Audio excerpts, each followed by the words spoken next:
Professeur Henri Laborie.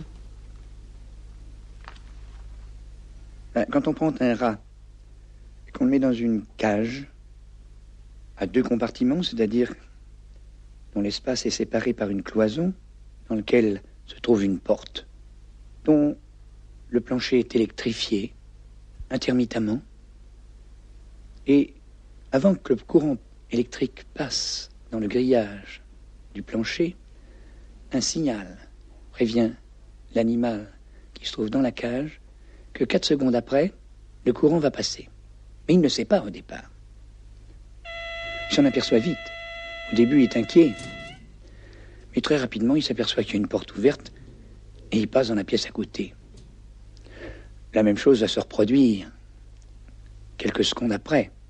Mais il apprendra aussi très vite qu'il peut éviter la punition du petit choc électrique dans les pattes en passant dans le compartiment de la cage où il était au début.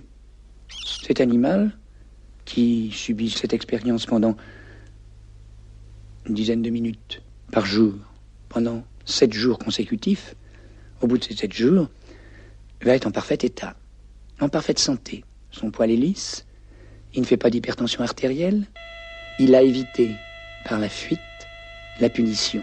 Il s'est fait plaisir, il a maintenu son équilibre biologique.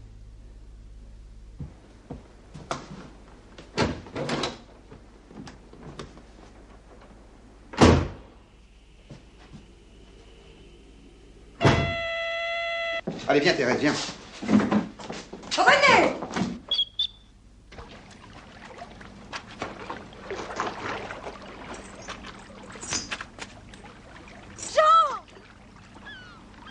Ce qui est facile pour un rat en cage est beaucoup plus difficile pour un homme en société.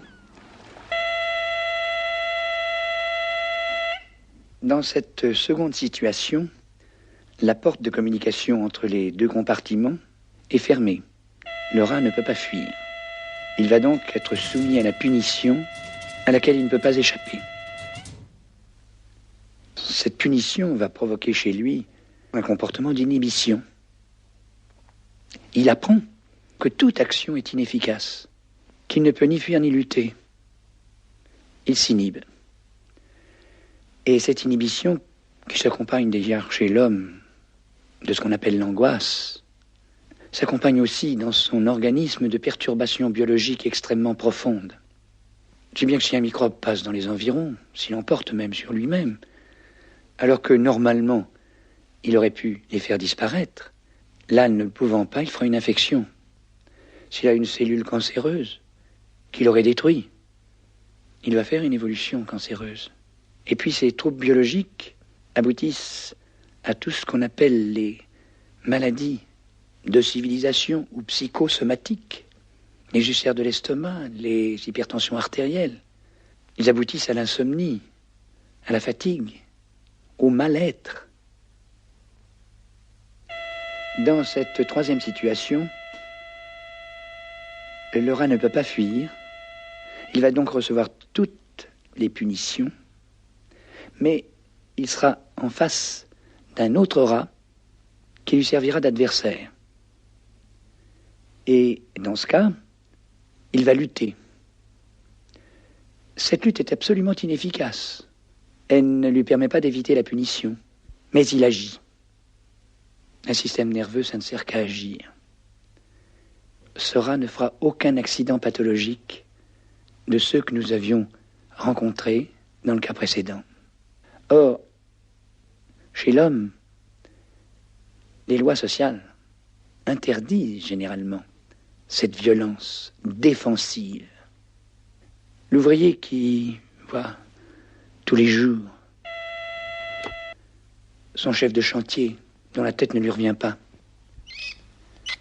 il ne peut pas lui casser la figure, parce qu'on lui enverrait les agents. Et puis il faut bien qu'il y ait un chef. Il ne peut pas fuir parce qu'il serait au chômage. Et tous les jours de la semaine, toutes les semaines du mois, tous les mois de l'année, tous les années, quelquefois qu'ils se succèdent, il est en inhibition de l'action. L'homme a plusieurs façons de lutter contre cette inhibition de l'action. Il peut le faire par l'agressivité. L'agressivité n'est jamais gratuite. Elle est toujours en réponse à une inhibition de l'action. Non, je bougerai pas. Ainsi, répétons-le, cette situation dans laquelle un individu peut se trouver d'inhibition dans son action, si elle se prolonge, commande à toute la pathologie. Les perturbations biologiques qui l'accompagnent vont déchaîner aussi bien l'apparition de maladies infectieuses que tous les comportements de ce qu'on appelle les maladies mentales.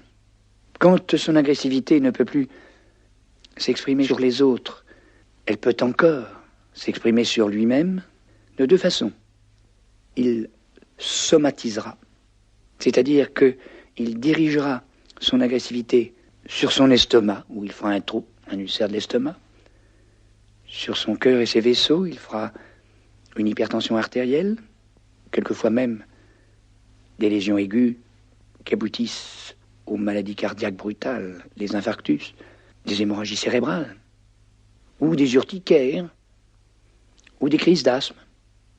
Il pourra aussi orienter son agressivité contre lui-même d'une façon encore plus efficace. Il peut se suicider.